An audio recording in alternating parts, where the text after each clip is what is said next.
Welcome back. AP ఆర్థిక శాఖపై CM Chandrababu శ్వేతపత్రం విడుదల చేస్తున్నారు. ఇప్పుడు లైవ్ చూద్దాం.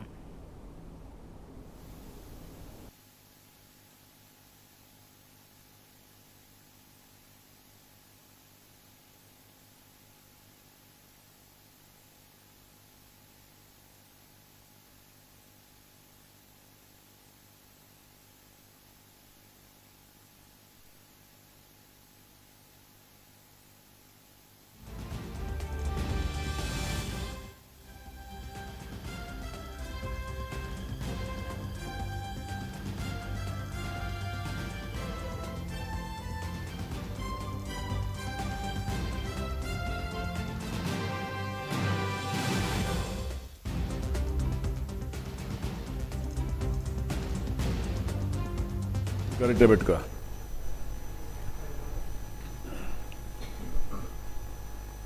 ఈరోజు నేను ఇచ్చే ఈ ప్రజెంటేషన్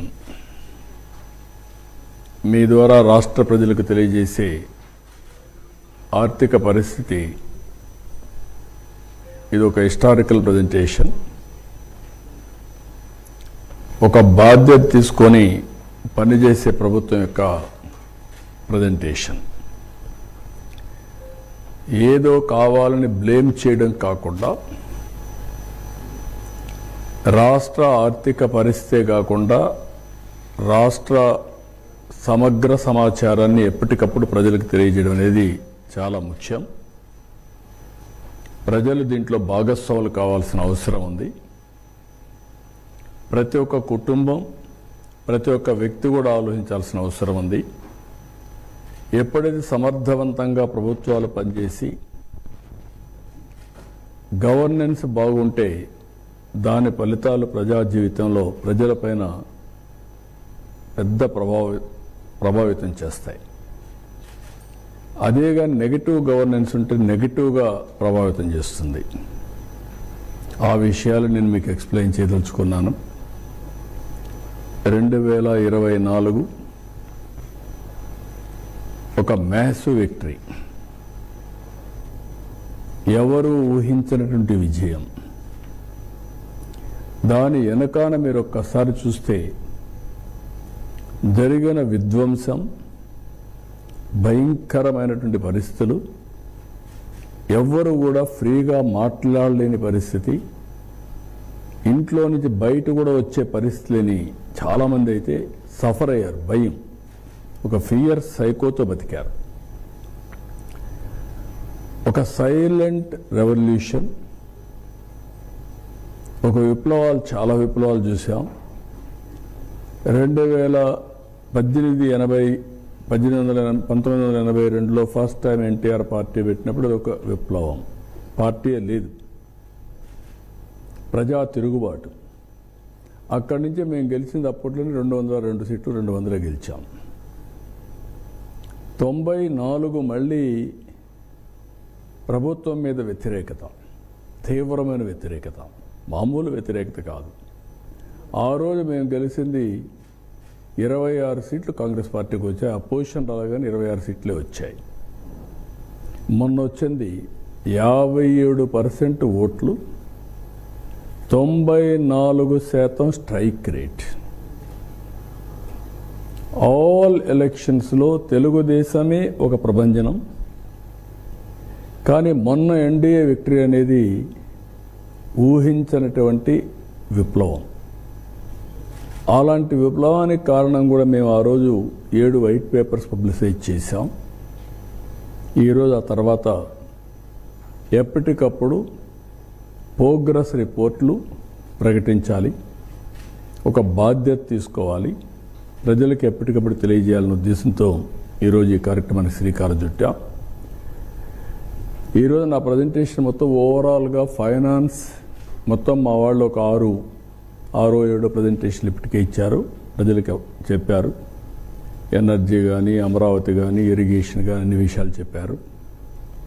ఇది కాంప్రహెన్సివ్గా అన్నీ కలిపి ఫైనాన్షియల్గా ఏ విధంగా స్ట్రీమ్లైన్ చేశాం, వే ఫార్వర్డ్ ఏంటి, ఈ రాష్ట్ర భవిష్యత్ ఏంటి అనే విషయాలు ఎక్కువగా నేను డీల్ చేస్తున్నాను. నిన్నే మీరు చూశారు, ఒక ప్రభుత్వం పనిచేస్తే ప్రజలు ఎంత భాగస్వాములు అవుతారు, ఏ విధంగా సపోర్ట్ చేస్తారు దానికి భోగాపురం ఎయిర్పోర్ట్ ఇనాగరేషన్ ఒక బెస్ట్ ఎగ్జాంపుల్. ఉత్తరాంధ్ర కదులు వచ్చారు. అదొక ప్రాజెక్ట్ కాదు, అది వాళ్ళ కలలకు రెక్కలు, నాంది, కేంద్రం. ఎవరి ఫ్యూచర్నైనా సరే అనుసంధానం చేసుకోవడానికి అన్ని పనులు చేసి అది ఒక ఇంటర్నేషనల్ గేట్వేగా తయారు చేశాం. ఇరిగేషన్, ఎంప్లాయ్మెంట్, ఏఐ, స్టీల్ ఒకటి కాదు, అన్నీ కూడా కల్మినేషనరీ. ఆ యాంగిల్లో ప్రతి ఒక్కటి మీరు చూడాల్సిన అవసరం ఉంది. ప్రజలు కూడా ఆ యాంగిల్ని ఆలోచించాల్సిన అవసరం ఉంది. నెక్స్ట్, ఇక్కడ బ్రాడ్గా నేను చెప్పింది మీకు ఆంధ్రప్రదేశ్ జర్నీ సిన్స్ 2014. ఇక్కడికి వచ్చిన బైఫర్కేషన్ డెఫినెట్గా పెయిన్ఫుల్. బైఫర్కేషన్ చూస్తే కంబైన్డ్ ఏపీ పాపులేషన్లో అర్బన్ పాపులేషన్ 33.4%. బైఫర్కేషన్ అవగానే 31.5 ఆంధ్ర తగ్గిపోయింది. తెలంగాణ అర్బన్ పాపులేషన్ 41.5% పెరిగింది. అంటే అర్బనైజేషన్ ఎక్కువ ఉంది, రూరల్ తక్కువ ఉంది. ఇక్కడికి వచ్చినప్పుడు ఇక్కడ change in structure of the economy టోటల్గా చేంజ్ అయిపోయి ప్రిడామినెంట్గా అగ్రేరియన్ వ్యవసాయ ఆధారం అయిపోయింది. 58% పాపులేషన్, 48% రిసోర్స్ వచ్చాయి. This is the biggest challenge. Population 58%, revenue 46%. Loss of capital అగమ్యగోచరం, ఎక్కడ కూర్చోవాలో తెలియదు. బస్సులో నుంచి పరిపాలించాం. పడుకోవడానికి రూమ్ లేదు, ఉద్యోగస్తులు రావడానికి ఇది లేదు. అప్పుడు అక్కడి నుంచి తెప్పించినప్పుడు ఇక్కడ చూస్తే శనివారం ఆదివారం 1 డే ఎక్కువ హాలిడే ఇచ్చారు. 5 days ఏ వీక్ తీసుకొచ్చారు. స్పెషల్ ట్రైన్స్ వేయించాం. మళ్ళా అక్కడ ఫ్యామిలీస్ ఉంటారు కాబట్టి పోవాలి కాబట్టి ఉన్న పడంగా హ్యూమన్ యాంగిల్ అలాంటిదంతా ప్రయాణం స్టార్ట్ చేశాం. Disproportionate allocation of assets. నేను ఇప్పుడు కూడా గొడవలు పెట్టుకుంటే వచ్చేది ఏముండదు, కష్టపడితే దానికంటే 10 రెట్లు ఎక్కువ సంపాదించుకుంటాం. 2 రాష్ట్రాలు కూడా ఆ రోజు నేనే అభివృద్ధి చేశాను. సమైక్య ఆంధ్రప్రదేశ్లో తెలుగు జాతి కోసం చేశాం. తెలంగాణకి వెళ్ళింది. నేను ఎప్పుడో ఒకటి చెప్తాను, నాకు రిగ్రెట్స్ లేదు. అక్కడ తెలుగువాడు అనుభవిస్తున్నారు ఆ ఆస్తులన్నీ.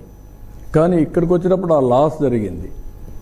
ఇక్కడికి వచ్చినప్పుడు గుర్తుపెట్టుకోవాల్సింది డెస్ట్రక్షన్. ఇది పెయిన్ఫుల్ అయితే ఇది విధ్వంసం. పెయిన్ఫుల్ భరించగలుగుతాం, విధ్వంసాన్ని సైకలాజికల్ ట్రామా కూడా అంత భయంకరంగా జరిగే పరిస్థితి వచ్చింది. డిక్లైన్ ఆఫ్ స్టేట్ ఎకానమీ, దీనివల్ల ఎరోజన్ ఆఫ్ ఇన్స్టిట్యూషన్స్, ఎక్కడ చూసినా miss governance, decline of మొరేల్. Officers కానీ పాలిటీషియన్స్ కానీ పబ్లిక్ కానీ భయపడిపోయి మొరేల్ లేకుండా ఏ పని చేయాలన్నా మేము చేయలేము అనే పరిస్థితికి వచ్చేసారు. Vandalism, deterioration of law and order. Road మీదకు రావాలంటే భయం, వస్తే తిరిగిపోయే పరిస్థితి లేదు. ఎన్ని జరగాలో అన్ని జరిగాయి. పేపర్ల మీద, మీడియా మీద, అందరి మీద దాడులు. బ్రాండ్ ఆంధ్రప్రదేశ్ డ్యామేజ్ అయింది. ఒక వ్యక్తి డ్యామేజ్ అయితే పర్వాలేదు, కానీ బ్రాండ్ ఏపీ ఎవరైనా ఎక్కడన్నా పోతే మీది ఏ రాష్ట్రం అంటే ఆంధ్రప్రదేశ్ అంటే చిన్న చూపు చూసేవాళ్ళు. That is dangerous humiliation. మీ రాజధాని ఏదంటే 3 రాజధానులు అంటే నవ్వేవాళ్ళు. That is the brand we enjoyed. Andhra Pradesh ఇంకా మేము రామని ఇండస్ట్రీస్ పారిపోయిన రోజులవి. ఇక్కడికి వచ్చినప్పుడు historical mandate to NDA, revival, rebuilding start చేశాం. ఈరోజు నేను ఎన్నోసార్లు చెప్పాను, నేను